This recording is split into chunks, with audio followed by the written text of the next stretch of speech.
Chapter 2. Lycanthropy among the Ancients.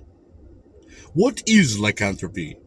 The change of man or woman into the form of a wolf, either through magical means, so as to enable him or her to gratify the taste for human flesh, or through a judgment of the gods and a punishment for some great offense. This is the popular definition.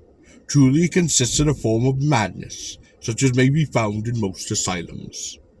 Among the ancients, this kind of insanity went by the names of lycanthropy, conthropy, or bionthropy, because these afflicted with it believed themselves to be turned into wolves, dogs, or even cows. But in the north of Europe, as we shall see, with the shape of a bear, and in Africa that of a hyena, were often selected in preference, a mere matter of taste, according to Marcellus Adetes, of whose poem, a Greek Pericoluto, a fragment exists. Men are attacked with this madness chiefly upon the beginning of the year, and become most furious in February, retiring for the night to lone cemeteries, and leaving precisely in the manner of dogs and wolves. Virgil writes in the 8th Eclogue, Has hubris atre hac ponte mehalitos venene, ipse dedat mares, nascunto plume ponto, hes ega sepelupom, fieri et se conduco silvis, moriam sape animas, imis exe seplicas, atca sataris aloia, vidi toducia mesus. With Herodotus, it seems that the Neuroi are sorcerers, if one is to believe the Scythians and the Greeks established in Scythia, for each Neurian changes himself once in the year into the form of a wolf, and he continue in that form for several days, after which he resumes his former shape. See also Pompidus, or Mele. There is a fixed time for each Neurian, at which they change, for if they like, into wolves, and bring back into their former condition. But the most remarkable story among the ancients is that related to Ovid, upon his metamorphosis of Lycon, a king of Arcadia, who, entering Jupiter one day, sat before him a haunch of human flesh, to prove his omniscience, whereupon the god transformed him into a wolf. In vain he attempted to speak. From the very instant his jaws were bespluttered with foam, and only he thirsted for blood, as he raged among flocks and panted for slaughter. His vesture was changed into hair, his limbs became crooked, a wolf. He retains yet large traits of his ancient expression. Hoary he is as afore, his countenance rabid, his eyes glittering savagely still, the picture of fury. Pliny relates from Erythence that on the festival of Jupiter Lycaeus, one of the family of Antios was selected by lot, and conducted to the brink of the Arcadian lake. He then hung his clothes upon a tree, and plunged into the water, whereupon he was transformed into the wolf.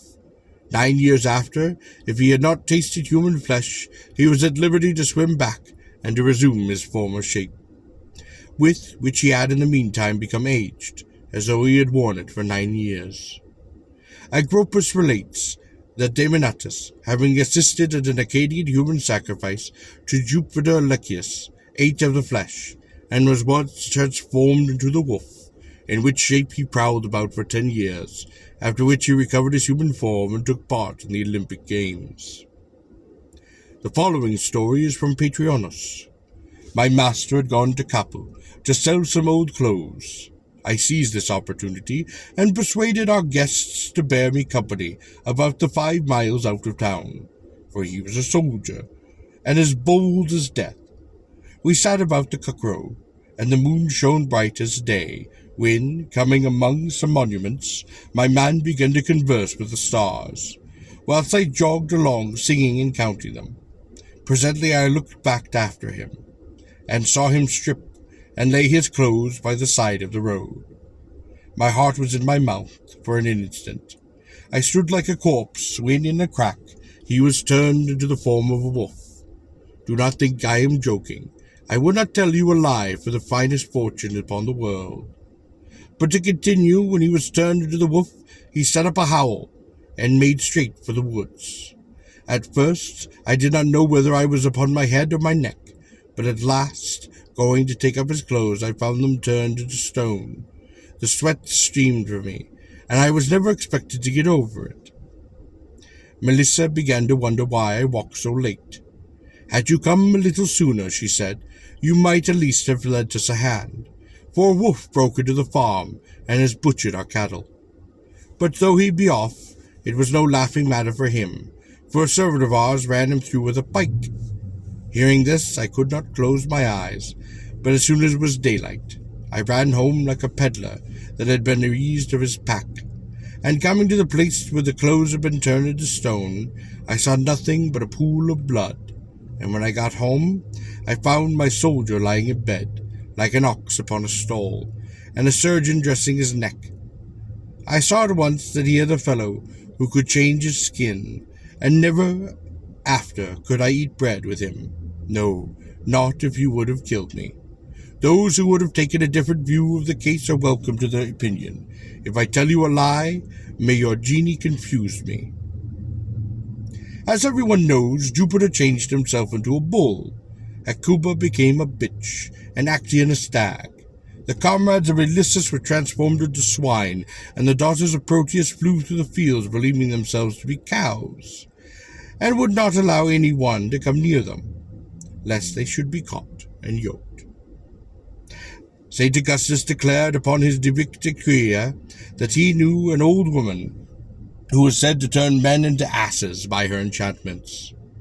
Appius was left his charming romance of the Golden Ass, in which the hero, though in judicious use of the magical salve, is transformed into the long-eared animal.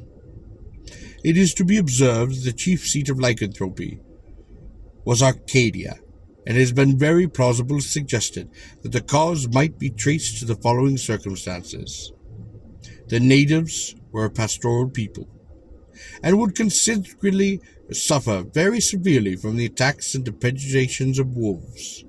They would naturally institute a sacrifice to obtain deliverance from this pest, and security for their flocks. This sacrifice consisted upon the offering of a child.